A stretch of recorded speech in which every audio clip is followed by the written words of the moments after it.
So today is Thursday, August 31st, 2023. My name is Ebony Love and I am joined by Khyla Craine. I am located in Jacksonville, Florida, and this recording is taking place over Zoom. Khyla, can you start by telling me where you're physically located? I'm located in my hometown of Ann Arbor, Michigan. And how was it growing up in Ann Arbor? I loved it. So I grew up in a predominantly Black neighborhood of Ann Arbor, um, next door to my grandparents, around the corner from my aunts and uncles, and a host of people that I knew from church. And so it was a really good experience for me growing up. But I think that I also grew up a bit um, sheltered from some of the difficulties that Black people had faced previously, and we're currently dealing with. But yeah, I loved it growing up in Ann Arbor. Yeah. And so for somebody who's from the South, and I've grown up in the South and all the issues that comes with that, Yep. can you kind of explain like what what the when you're going through school and things like that, did you notice down here in the South, we don't really explain it very well, but we still do have segregated schools. So did you kind of have that when you were growing up? Yeah. For the most part, yeah. So I grew up on the northwest side of Ann Arbor, and Ann Arbor generally does is not um have a large Black population, period. When people think of Michigan, they think of Detroit, where all the Black people live. And Detroit is the Blackest city in America and the biggest city in the state of Michigan. So it stands to reason. But there are Black people that live in Ann Arbor. And so on my side of town, there was not a big Black population. And we had when I was growing up, we had 20 elementary schools, five middle schools, and three high schools. And so for my elementary school, I was the only Black girl in my class, um, in my elementary school class, from kindergarten through third grade and fifth grade. Um, the only or one of two. So yeah, and then I was one of two or three Black children in my grade, in those grades. So kindergarten through third grade and fifth grade. And it got a little bit more Black kids when we got to middle school, and a little bit more Black kids when we got to high school. But I graduated in a class of 611 students from high school, and maybe maybe 50 of us were Black, and I'm maybe being generous. But on the other side of Ann Arbor, it was a lot more diverse. Um, Seemingly, it certainly was more than on my side of town, but um, yeah, it was a lot more diverse over that for the schools that fed into the high school that was on the other side of town. So um, because of historical segregation in the city of Ann Arbor, that's kind of how it went. So the area that I grew up was a predominantly Black neighborhood, from the early 1900s, kind of redlining issues and that sort of thing. So um, most of the streets were populated with Black people. And then there was another kind of co-op area, low income housing area that fed into my middle school that was predominantly Black. So there was patches of areas for Black people to live. Same thing with the place that I attended church and still attended church. That was a segregated kind of area over there as well. So, but it fed into a different set of school systems. So we had our own segregation here in Ann Arbor, just like we had racial covenants that I just am learning about too. So we had, segregation and racism is not exclusive to the South. I like to remind, yes. And this is kind of an off the wall question, but I promise it's going to make sense. When was the first time you had a Black teacher? Sixth grade. Okay. And then when did you know that you wanted to be a lawyer? Not until college or Okay. after college. Okay. So can you explain to me kind of how you transitioned from high school into undergrad?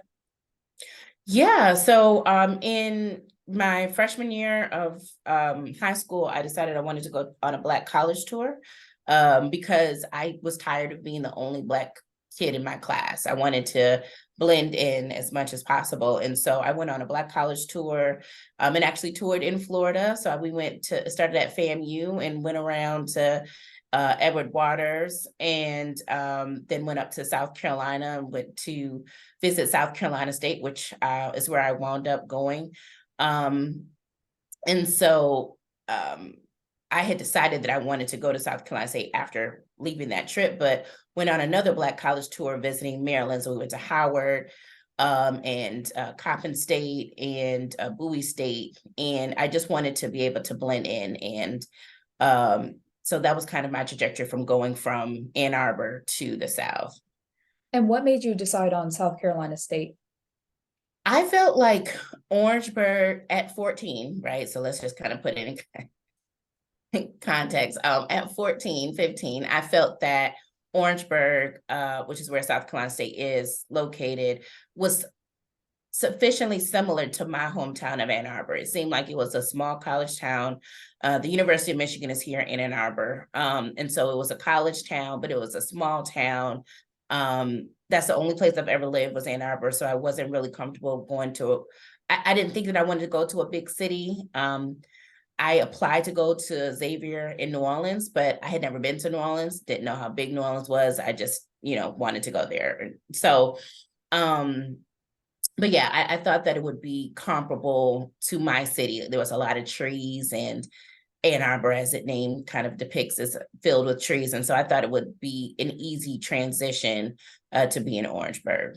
So that, and plus I like the campus, I like the people that I met there, et cetera. So it kind of all fit. So I thought. Okay. And then, well, why'd you say so? I thought. Because that's how I thought. I mean, Okay. that is what happened. Okay. That is what happened, but that's what I thought when I was a freshman. Yeah. Okay. And so you said that you didn't know that you wanted to be a lawyer until college. Can you kind of take me through that thought process? Yeah, so like most kids, they want to be a doctor, lawyer, fireman. I chose a pediatrician when I was 5, and that carried me all the way through to high school and to college. I actually majored and got my degree in nursing from South Carolina State. I wanted to kind of launch into medical school by getting a nursing degree, kind of following in the footsteps of one of my friends from church who went a similar pathway, kind of thinking that if I had a biology degree, I mean, I'd be able to get a job after school. And if something came up that I didn't want to go to medical school, at least I had something to fall back on. So that made sense to me. But when I was at South Carolina State, I was really involved with the NAACP there. I was president for 3.5 years. I traveled all across the South, learning about the civil rights movement, past and present, and all the things that we've had to do to try to gain the rights that we have. And that just pushed me onto a trajectory of going to becoming a lawyer, to be able to help, in my thoughts, help our people continue on. And so you just spurred a couple of questions. You said the civil rights movement, past and present. Can you kind of explain what you mean by that statement? Because I don't know that we do enough of tracing what happened in the past to where we exist in the present. Yeah, because I think that folks feel, for good or for bad, that the civil rights movement ended in 1968 with the death of Dr. King. And I'm not of that kind of thought for multiple reasons, but the major reason is just that we have continued to strive to secure rights. Even, of course, after Dr. King's death, people were still trying to pursue and got enacted the Fair Housing Act. And there's so many other different types of civil rights of laws that people have been fighting for, and other rights that people have been fighting for long after Dr. King was murdered. And so the right for people to be able to live freely and wholly and of themselves in the United States and around the world has did not end with the death of Dr. King. It has continued, even if it was not quote unquote led by a single person, which it never was. But somebody has to be exalted, right? And um, so yeah, that's why I say that.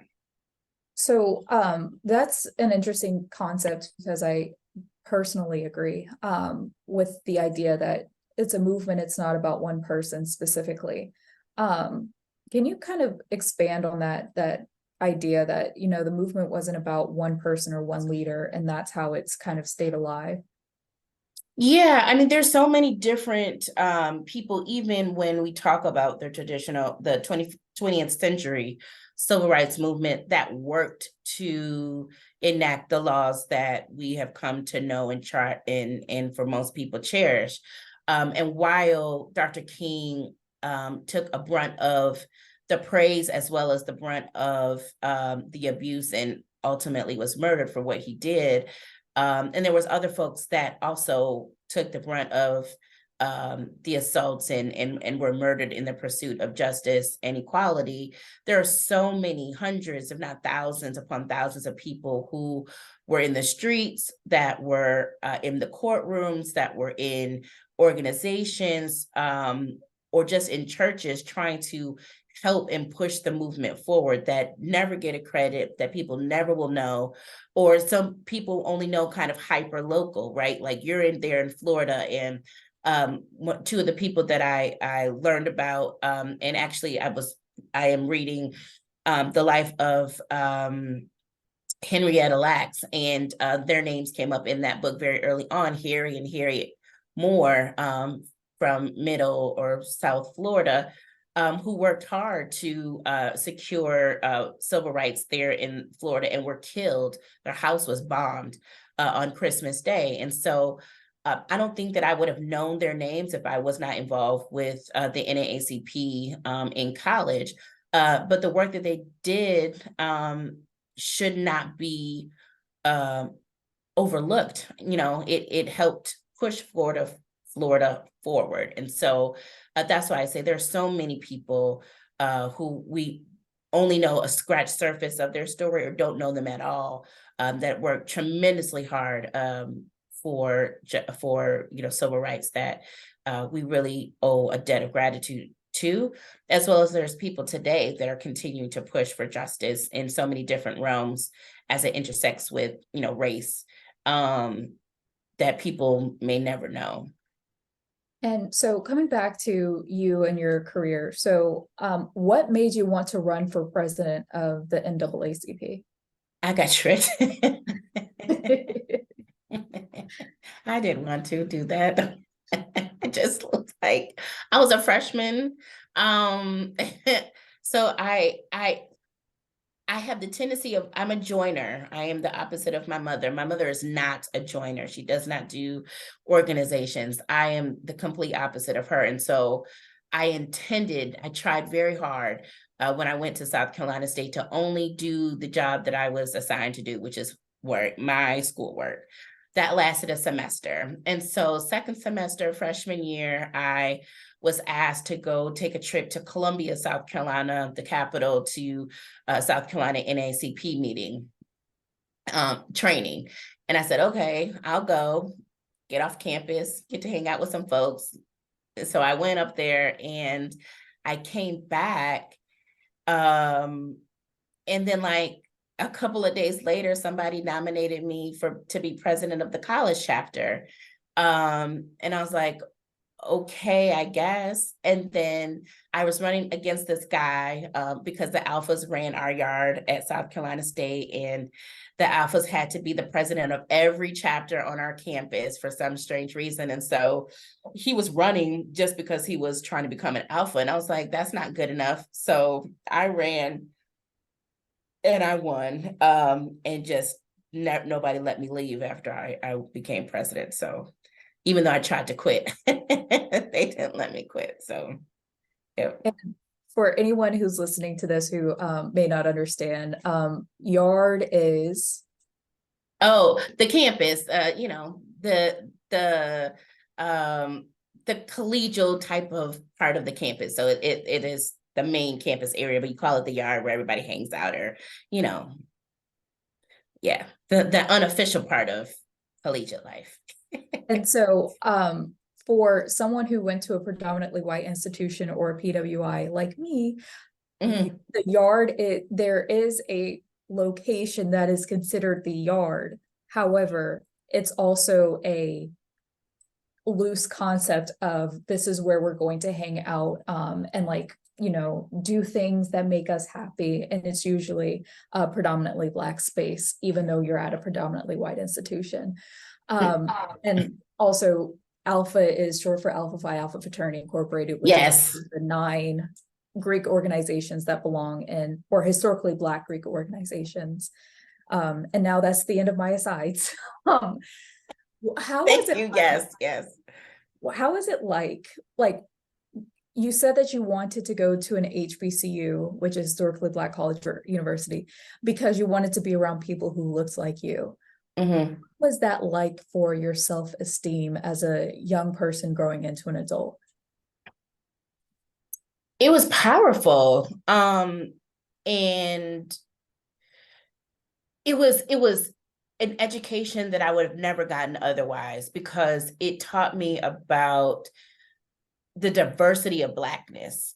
And I continue to learn more about the diversity of Blackness. But, at my campus, we were all, predominantly Black, but you got wealthy Black people, you got middle income Black people, you got lower income Black people. You had Black people that they were 5th generation attending South Carolina State. You had first in their family to go to college. You had Black people from South Carolina. You had Black people from other part of the United States. You had Caribbean Black people. You had Black people from the continent. You had Black people from rural South Carolina. You had Black people from the Gullah area of South Carolina. And you had Black people from Charleston and Columbia, 2 major population centers in South Carolina. So the richness and diversity of Blackness was something that was just so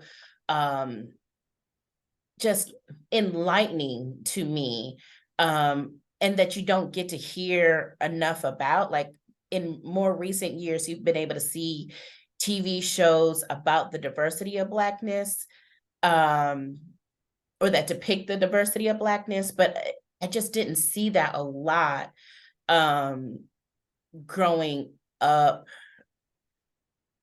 in the depth that I did. Like, my family, part of my family is from the Caribbean islands, so I knew that existed, right? I grew up in a church that I saw people who were lawyers, who were doctors, who were university officials, who were. My mother was a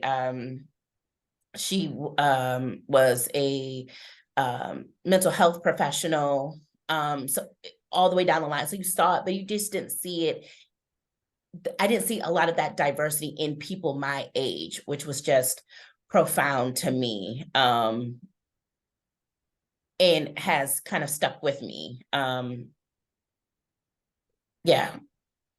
Yeah. And I never asked this, but you just mentioned that your family was from the Caribbean. How do you Mhm. identify? Black. Okay. Yeah. Just a little bit sprinkle of a little bit extra Black. Yeah. Okay, and so you are at South Carolina State University and you're the president of the NAACP for 3 years. When did you start applying for law school? I applied after I graduated and I was nursing. So I was a registered nurse in Tennessee. And so I took the LSAT twice. I took it once right after college, and then I took it again after I studied, and then I applied for law school. So probably 2 or 3 years after I graduated from undergrad. And so why wasn't nursing it for you? Why did you decide to go back into advocacy/law? I never really wanted to be a nurse. It was kind of like a bridge to medical school, but I never was like, ooh, nursing is for me. It was, something that I could fall back on if I needed to, but that was never the end goal for me. And when I was working as a nurse, I did my best for my patients, but I wasn't like gung ho at it. And I actually had a conversation with another Black nurse who was like, oh man, I wish I could go to law school. That would be amazing. But now I have a husband and I have children and I got responsibilities. And so I don't think that's in the cards for me. And I never wanted that to be my story. I never wanted to be that I regretted going and pursuing this and now I can't because life. I never wanted that to be. So that pushed me even harder to go ahead and apply and go on to law school. It's really interesting that you say that because, like you, when I went to undergrad, my entire family, my mom's a nurse as well. She was, Mm. oh, you should get a job in the medical field because you can make a career out of it. And so her thing was, she thought that I should be a pharmacist because I was really good at chemistry and math. Mm. So, my undergraduate major was biology for a while, and I went all the way through organic chemistry too.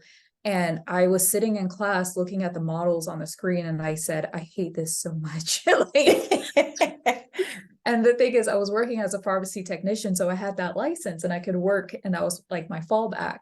Mm-hmm. But it wasn't until I saw those stupid models on the screen that I was like, I can't do this anymore. And I actually changed my degree to history. And I Oh, remember wow. saying, you're never going to be able to do anything with your degree. And so like stop doing this. But I followed my heart. Um, Yeah.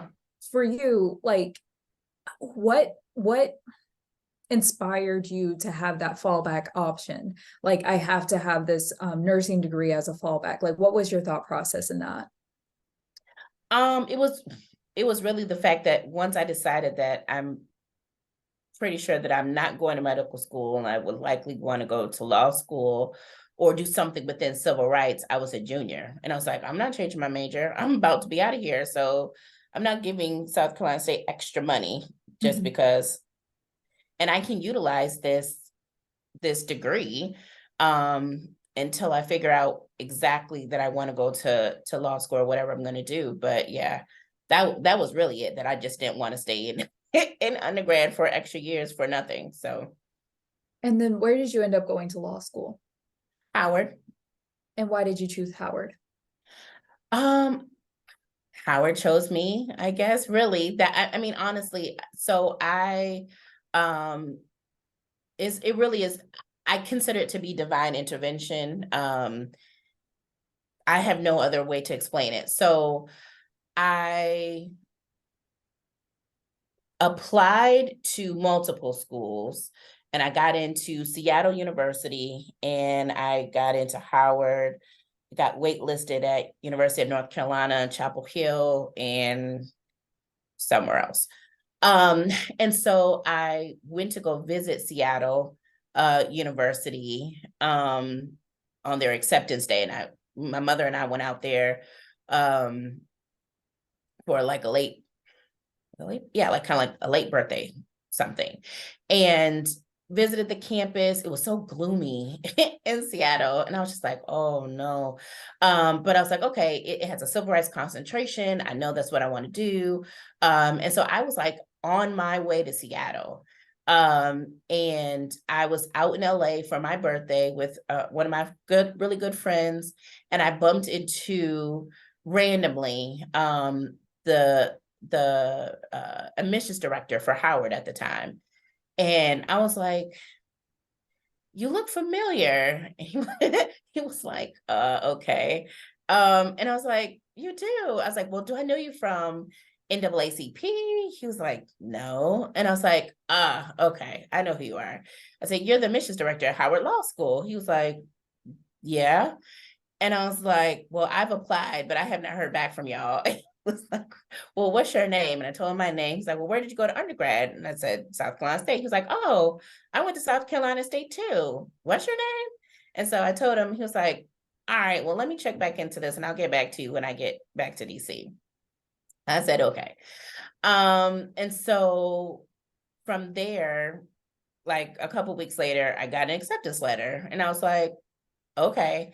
So I visited Howard, and talked to a guy that I knew from South Carolina State who was at Howard at the time, who gave me a tour around the campus and let me meet some of the professors and sit in a class with him and just kind of figure out if this is what I wanted to do, and really just fell in love with it. And he was like, it's going to be the best decision you make. You're coming to Howard, just send in the money and we'll take care of you. You'll be fine. So Howard chose me. I was pretty much ready to go to Seattle, and God stepped in and made that.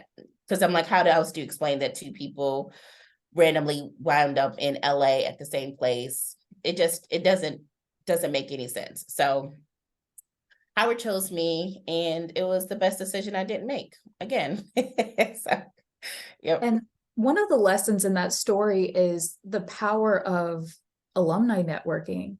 So, Yeah. like, how has that played out in your career, being able to say that you're both an alum of South Carolina State and Howard University?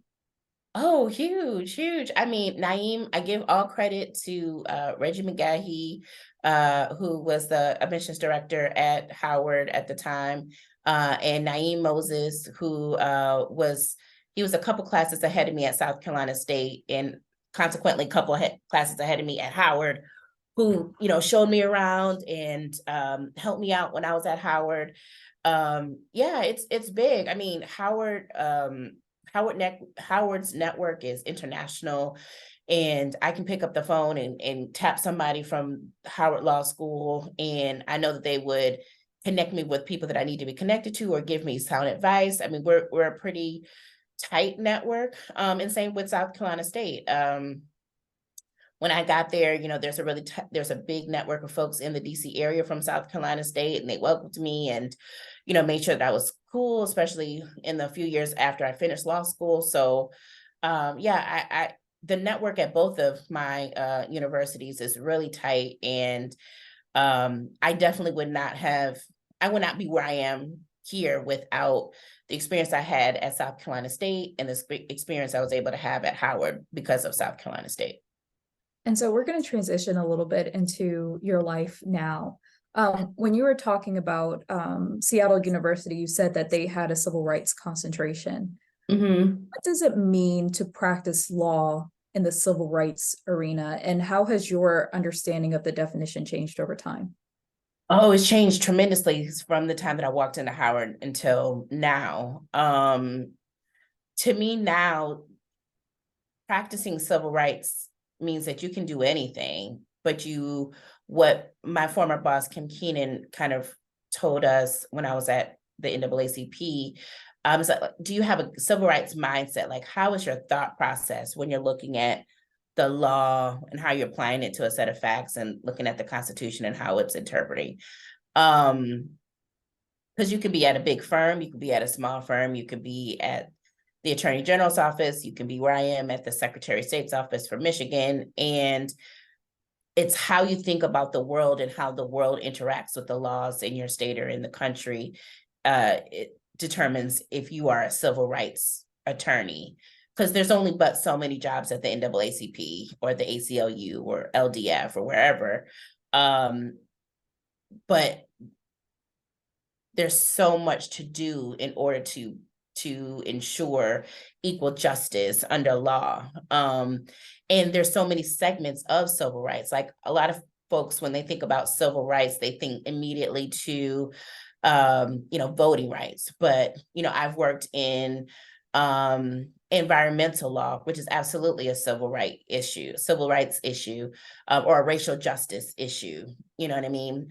Thinking about where highways are constructed previously and new highways are being constructed, and the proximity to Black populations of people, and how that interacts with the levels of asthma that children are suffering with, or other types of pulmonary diseases that people suffer with. That's a civil rights issue. That's a racial justice issue that we need to be discussing. If you're thinking about housing, if you're thinking about education, and making sure that children are able to get an equal and unfettered public education. You know better than I, in Florida, how treacherous it can be if people are denying folks a accurate recitation of what history has done in that state, in my state, and in the country. So we kind of skipped a little bit, but you were explaining how what civil rights mean, and where you cut off was you were saying how important it is to have unfettered access to education and kind of what's happening in Florida. That's where I ended off. Yeah.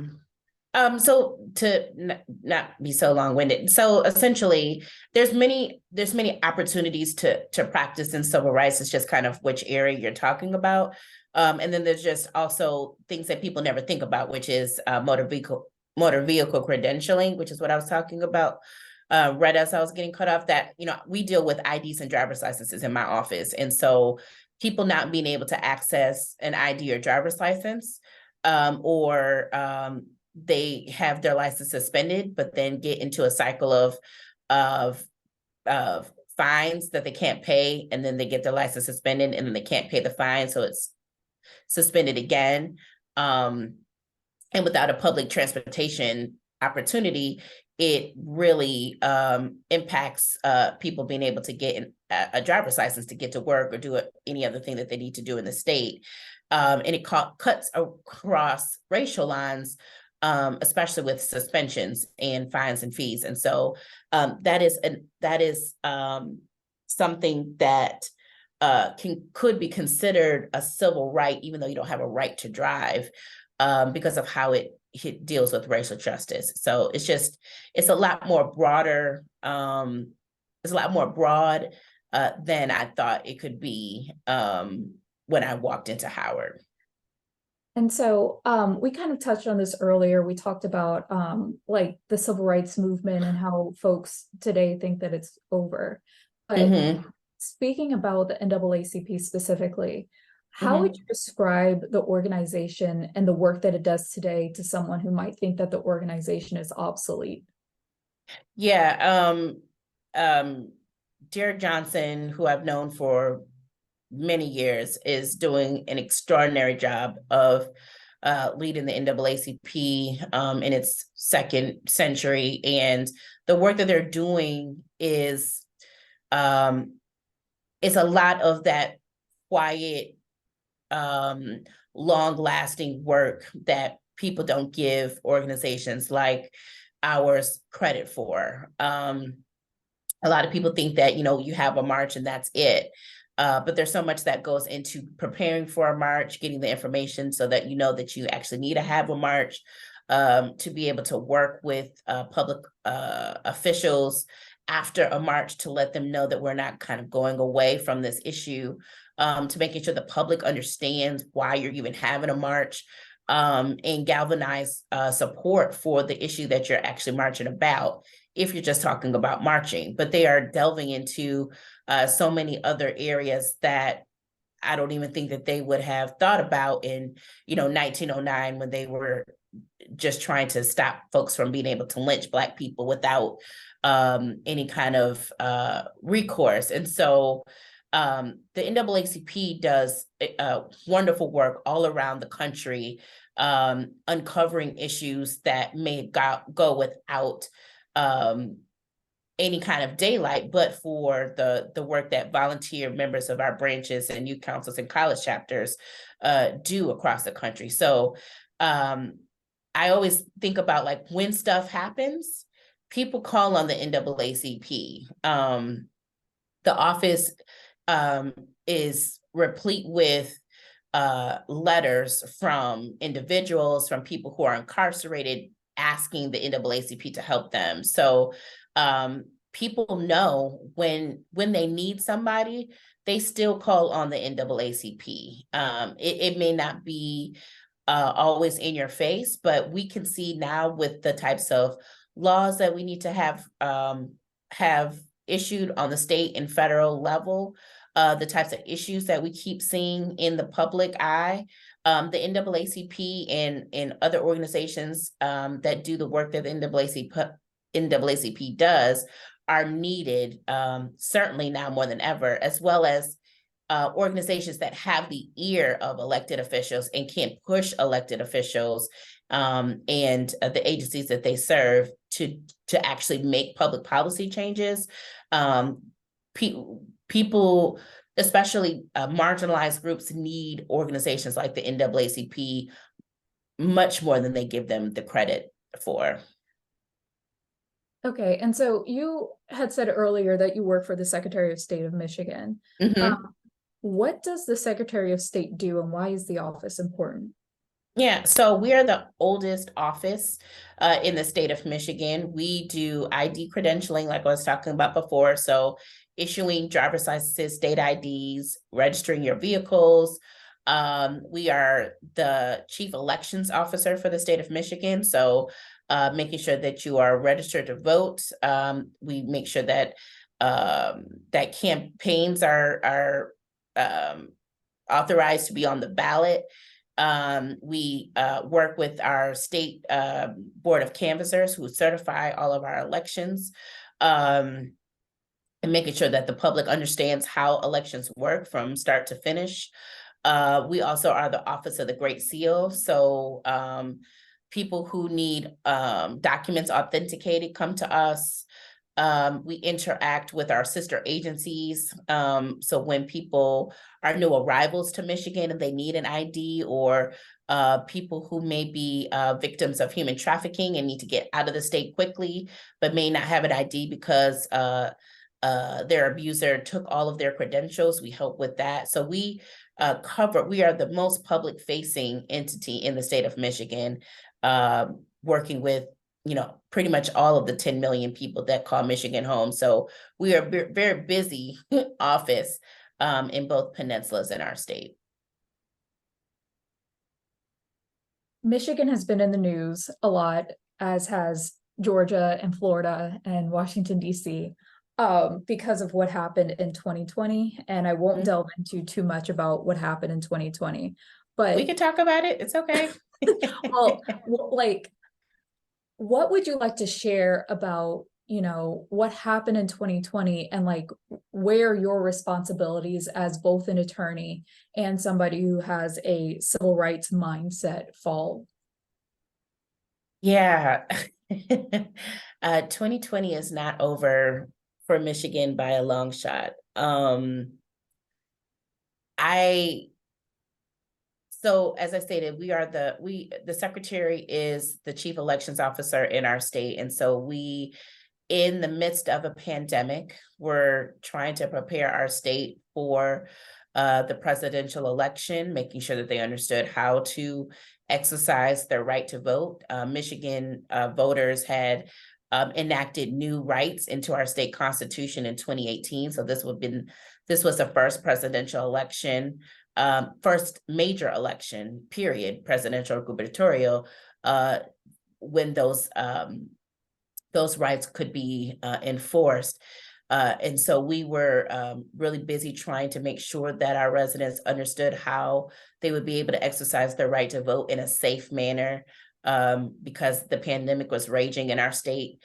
So many Detroiters in particular, but Michiganders were suffering and dying of COVID-19 in 2020. And so we had a big task on our hands just generally. And then when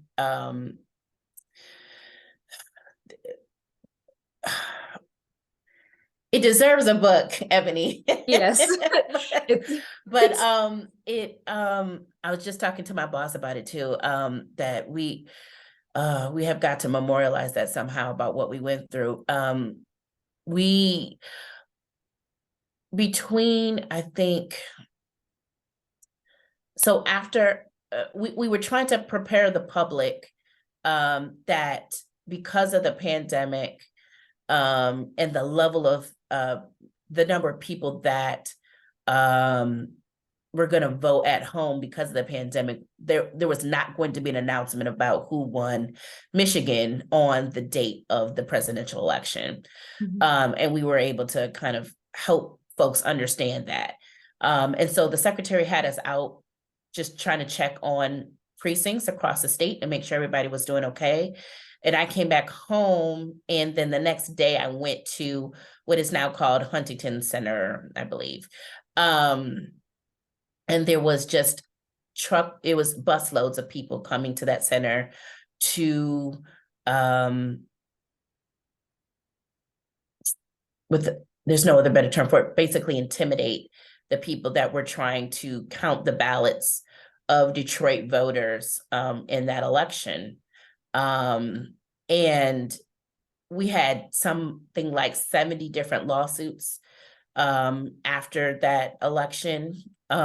We had a lot of frivolous ones that you just, as an attorney, just looking at the complaint, I would call somebody and just laugh. Call my boss, and because it was just two of us at the time, call my boss and just like, who filed this? How could you file this in a court? Because it just was nonsensical to me that you would even put this before a federal judge, much let alone it was. And then the events of January 6, 2021 happened, and I'll tell you that I was in a meeting.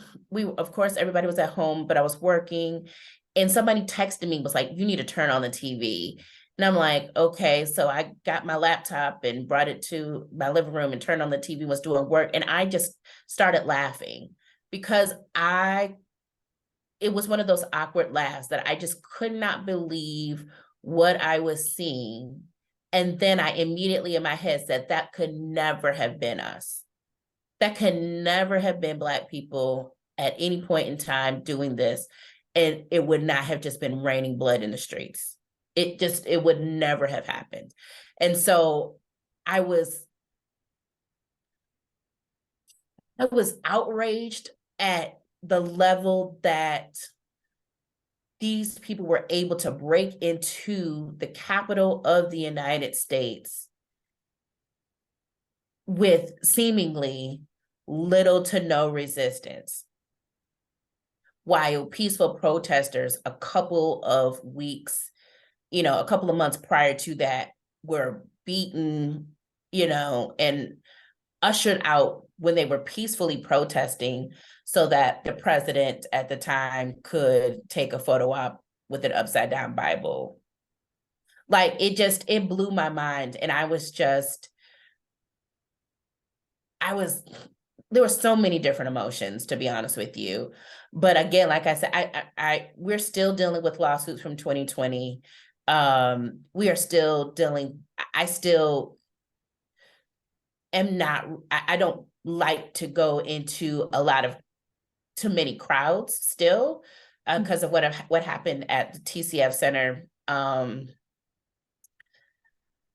My colleagues have been in unrelenting attacks from the public, particularly in our elections office since 2020, to the point where people have quit.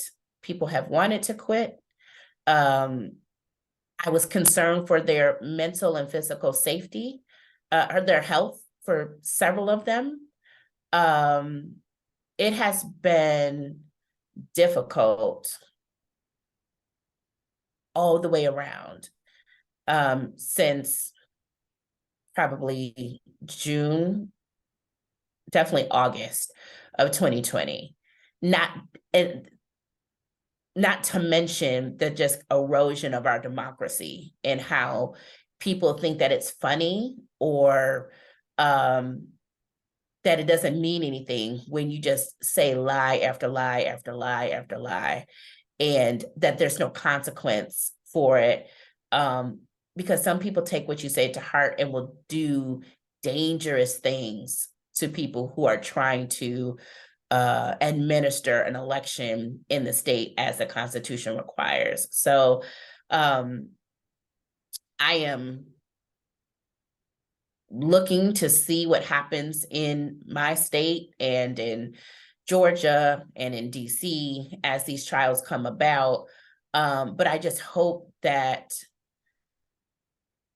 justice prevails, as I do all the time, because someone has to be held account for what happened as a result of 2020 in the months after the November election, and what continues to happen in our country as we're getting ready for another presidential election, and I am bracing for what is to come. So sorry for the long answer. No, don't apologize. Before I ask my last question, I do have to kind of respond to what you said. Mhm. Well, first of all, part of this project is that if there's somebody listening to these conversations, I hope that they take some of these stories and some of these real life experiences and then go and actually do the research. For example, I was so focused on Florida, which is where I vote. I didn't even know that y'all had changed your constitution so that it was your first election instituting those rules in the 2020 election. And so I hope that folks can start to do their own research and start to actually understand the fuller scope of what was going on, for one thing. For the other thing, there's a lot going on. And I can tell you that on January 6, 2021, I was actually driving from Atlanta to Gainesville, which is where I went to school. And I had to pull over because I had a moot court competition. And I pulled over at a McDonald's gas station and I had my dog in the back of the car because I was leaving my internship coming back to school. And we were doing our practice session and somebody just stops us and goes, "Hey, they just breached the Capitol." And I was like, I have no idea what you're talking about. Like Right. that, I don't think a lot of people really understood that this was a threat that could happen. And like, I know that my own personal experience was pure bafflement. I did not understand what was going on. And I'm laughing, but also at the same time, I'm laughing because it was so uncomfortable, but also Yeah. like I was driving through and I reflected on this afterwards. I was driving through the same cotton fields, you know, that my ancestors may or may not have worked, right? Like Mhm. I was driving past massive Confederate flags, the same flags Mhm. of the insurrection in 1860s that were now Mhm. being flown at the Capitol. And so Mhm. it's like you mentioned this earlier about history and like how if we don't understand history and the truth of it, then we can't really understand where we are in this present moment. And so Yeah. I just wanted to offer that kind of personal reflection because that was a lot. Yeah, and keep in mind that was the first time that that Confederate battle flag had ever been in the United States Capitol. Ever. It was just, and then I remember this is my last like reflection. I think I saw nooses or like a Mhm. hanging galley. And it's like, if you don't Mhm. understand the history of America and what that meant, is particularly in the South, I don't think you can understand that symbolism of long with the flag. But Right. And not to sorry. belabor, right, but Mhm. the history of political violence in our nation, right? So it's not just the fact that people, I mean, because that used to be how we conducted the death penalty in the United States, was by hanging. Mhm. Um, Not to mention just a form of terrorism for Black people and people who supported Black people, but also the fact that we have a violent history in our nation of killing people who have offered themselves for public service. No matter what I feel about Mike Pence politically, as far as his policies, they're atrocious. That he decided that he wanted to be the vice president for this particular president was not the best move. He sees that now more clearly, hopefully. But as a person, that you're going to kill him because he does not want to do the thing that you think he should do, as if that should just be something that you can just walk up to the United States Capitol and bring a hangman's noose and threaten to hang the sitting vice president of the United States. That takes a lot. Mhm. And that is not in a vacuum when how many presidents have been killed in office? Like I mean, like you have to kind of, or have been attempted to be assassinated like Reagan. Like it that is why history and teaching what happened in history accurately is necessary for all people who reside in this country. Because how do you then how if you know what riling up a group of people who are already prone to be angry anyway to go do something, or to not stop them when they're saying that they want to hang this man, when we know that people have been killed in office in this country a lot.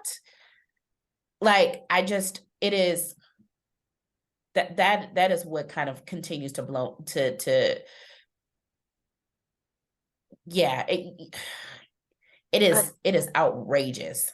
I It is outrageous. feel, Yeah. I feel, Sorry. no, there's no need to apologize because I would be very interested to the unknown people who are going to listen to this. Y'all should really talk to people who lived through what we lived through, because the Yeah. past 3 years have been a heck of a lot. And I said at the beginning that today is August 31st. And so if y'all are doing Mm. research, today, one of the leaders of January 6th was sentenced to Yep. 17 years in prison. And so, yeah, that's our little moment in history. But Yep. my last question, I want to be respectful of your time. Yeah. What advice do you have for aspiring law students? Mm. I would say, as you indicated earlier, go with what your passion is. Um, if you want to become a lawyer, then do that. We need people who are thoughtful about this profession and will uphold the tenets of what this profession is supposed to do. Um, and so we need people who are thoughtful about that. And there's so many different ways to become a lawyer. It is it is not cookie cutter. And especially for people, historically marginalized groups, racial and ethnic minorities, LGBTQ folks, we need you more than ever, because your perspective on how the law has been applied to people who are like you, like us, needs to be around the tables of power that they historically have been locked out of. Um, there's never been a person at my level that has been a Black woman in the history of the state of Michigan, and the Secretary of State, to my knowledge. Um, that allows me to do a lot. But if I did not have the mindset that I have as far as civil rights and trying to push people to be more equitable in our state, you can do the power for, you can utilize the power for nefarious reasons. So it's not just being there, but being there with the mindset that we need to continue to bend the arc towards justice. It needs to continue to bend. And so it is not for the faint, definitely. But if you want to do it, you can do it. You got to put in the time, you got to put in the effort, connect with people who have gone through the same or similar roads that you have. But there's a path for you if this is what you want to do. But it's not the only way to effectuate civil rights and social justice, but it is a way. And we need more people who are concerned about all of us receiving justice as lawyers in this country and around the world. So, you know, come on, if this is what you want to do, there's room at the table for you. Is there anything I didn't ask you about that you would like to share?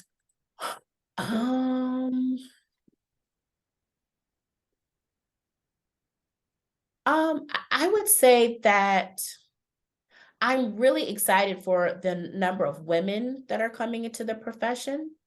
I think that we have a unique voice, and I think that hopefully as more women come into the profession and rise in the ranks in the profession, people will think more about how all women, but in particular, and cisgender women or birthing people are able to utilize their skills to become a lawyer while also trying to birth and raise a family. because I think a lot of the demands on lawyers and lawyers' time is not conducive always to raise a family and do some of the other things that we may want to do with our lives besides being lawyers. And so I'm encouraged and hopeful for a more balanced approach to working as well, working inside and outside of the home, um, for women and people who birth and raise families. So Well, Khyla, thank you so, so much for talking with me. You can't see my face, but I'm smiling very big. I really enjoyed our conversation. thank you so much, Ebony, for inviting me to this conversation, for your insights as well. Super excited to see what more you do in your career and with this project. So thank you. Thank you so much, and you have a good day, okay? You too. Bye. Bye.